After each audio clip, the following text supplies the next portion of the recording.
पण मग आता पर्याय काय? आता तोडगा म्हणजे आपल्याला त्याच्याविषयी बोलायचं. तुम्ही जे सांगत होता ते कंटिन्यू थोडंसं करा, की शेवटी तुम्ही ज्यात म्हटलं, की जशा मास्टर्सच्या म्हणजे एम-डीसाठीची एंट्रन्स होते किंवा काय कॉम्प्युटरच्या किंवा ऑनलाईन पद्धतीनं होते.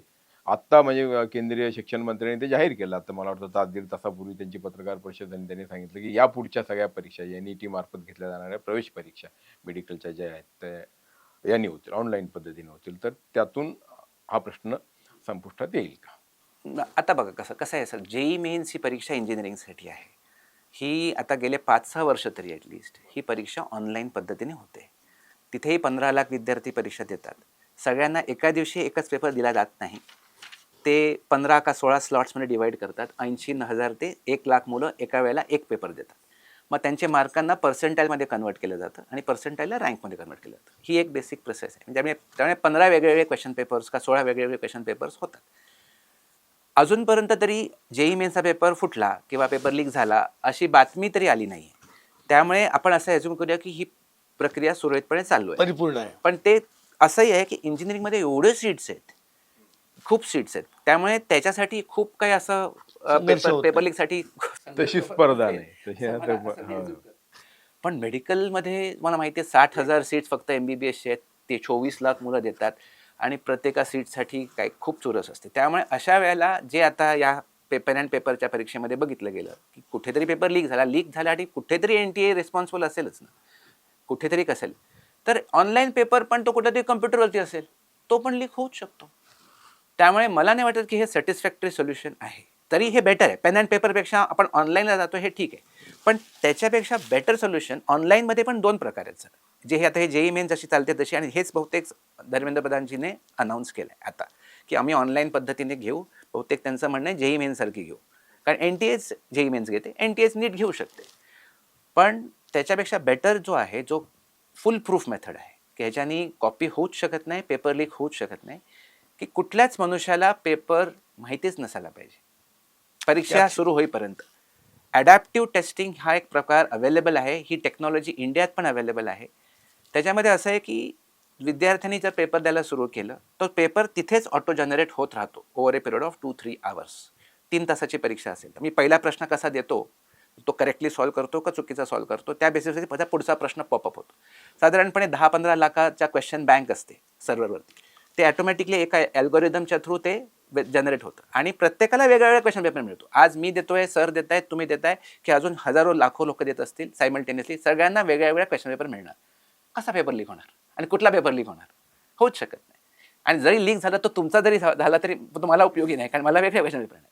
त्यामुळे प्रत्येकाला एक पर्सनलाइज क्वेश्चन पेपर ॲडॅप्टिव्ह टेस्टिंगने, ब्लॉकचेन टेक्नॉलॉजीने, AIने जनरेट करणं हे याचं रामबाण उपाय आहे, असं माझं मत आहे. आणि USMLEची परीक्षा जी नीट PGसाठी घेतली, नॉट नीट PG, पोस्ट ग्रॅज्युएशनसाठी घेतली जाते, MBBS नंतर अमेरिकेसाठी, ती अशाच पद्धतीने घेतली जाते. तुम्ही काय सांगा? सर, आत्ता सरांनी जी क्वेश्चन बँक बेस प्रत्येक विद्यार्थ्याला स्वतंत्र प्रश्नपत्रिका ऑनलाईन उपलब्ध होणं आणि ही परीक्षा घेणं हे त्याच्यावरचं एक उत्तर आहे. पण मुळात जो समानता आणण्यासाठी ही केंद्रीय प्रवेश पद्धती ही याचा पुनर्विचार झाला पाहिजे याविषयी काही शंका नाही. कारण त्या मॅनेजमेंटला, त्या महाविद्यालयाला, आपल्या कॉलेजमध्ये जे अर्ज विद्यार्थी करतील त्यांना ज्यांनी अर्ज केला आहे त्यांच्या मेरिटवरती त्या कॉलेजमध्ये प्रवेश दिला गेला पाहिजे. ठीक आहे, सगळ्या महाविद्यालयांची स्पर्धा लागली आणि माझ्याकडे विद्यार्थी चांगला येणार का तुझ्याकडे चांगला येणार असा विषय असण्याचं काही कारण नाही. तुम्ही एका होते नॅकच्या माध्यमातून किंवा राष्ट्रीय मूल्यांकनाच्या माध्यमातून त्या महाविद्यालयाचा दर्जा करता, त्याचं त्यांच्याकडे सगळींकडे सगळ्याच समान सुविधा आहेत असं तुम्ही मान्य केलेलं आहे. तेव्हा हे कॉलेज चांगलं, हे कॉलेज कमी महत्त्वाचं असं मानण्याचं काही कारण नाही. तिथं तुम्ही प्राध्यापक नेमणार आहात, तिथं तुम्ही सर्व सुविधा उपलब्ध करून देणार. त्यामुळे ही राष्ट्रीय स्तरावरची महाविद्यालयाची स्पर्धा, प्रवेश स्पर्धा आणि त्याच्यासाठी घेतली जाणारी ही परीक्षा हा एक फार मोठा व्यवस्था उभी केलेली आहे. ही व्यवस्थाच विद्यार्थ्यांचं शोषण करणारी आहे असं आमचं मत आहे, माझं स्पष्ट मत आहे. त्यामुळे अगदी ही मुळात परीक्षा नसावी, पण घ्यायचीच असेल तर अशी ज्याच्यातनं परीक्षेचे प्रश्नपत्रिका स्वतंत्र प्रत्येक विद्यार्थ्याला मिळेल आणि त्याच्यातनं तो त्याची गुणवत्ता सिद्ध करेल आणि त्याच्या आधारे तो महाविद्यालयामध्ये प्रवेश करेल. आणि प्रवेश परीक्षेच्या माध्यमातून प्रवेश प्रक्रिया जी 6 महिने चालते आणि जवळजवळ एक शैक्षणिक वर्ष या प्रवेश परीक्षेमध्ये फार वाया जातं. किमान एक टर्म एक सत्र तर नक्की जातं.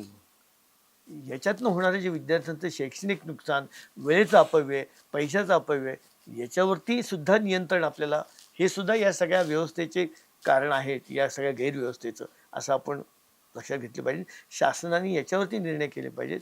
आणि ठीक आहे, न्यायालयाकडे शेवटी कुठलाही प्रश्न आला तर न्यायालयाकडे आपण निर्णय मागायला जातो. न्यायालयाने सुद्धा तो निर्णय शिक्षण तज्ज्ञांच्या सल्ल्याने किंवा जे या व्यवस्थेमध्ये निर्णय घेण्याची ज्यांच्यावरची जबाबदारी आहे त्यांनी तो स्वतः निर्णय न घेता न्यायालयावरती सोडून देणं, ही व्यवस्थेची, म्हणजे त्यांनी आपली जबाबदारी टाळण्याचा प्रकार आहे. तुमची car, electric panel, data server आगीपासून सुरक्षित आहे का? नाही? मग आजच बसवा F protect temperature activated fire suppression device. यामध्ये आहे eco friendly non toxic pressurised liquid, जे आग लागल्यास क्षणार्धात ऍक्टिव्हेट होऊन आगीवरती मिळवते नियंत्रण. बसवण्यास अतिशय सोपे आणि सुटसुटीत टेकालिपचे एक दर्जेदार उत्पादन एफ प्रोटेक्ट.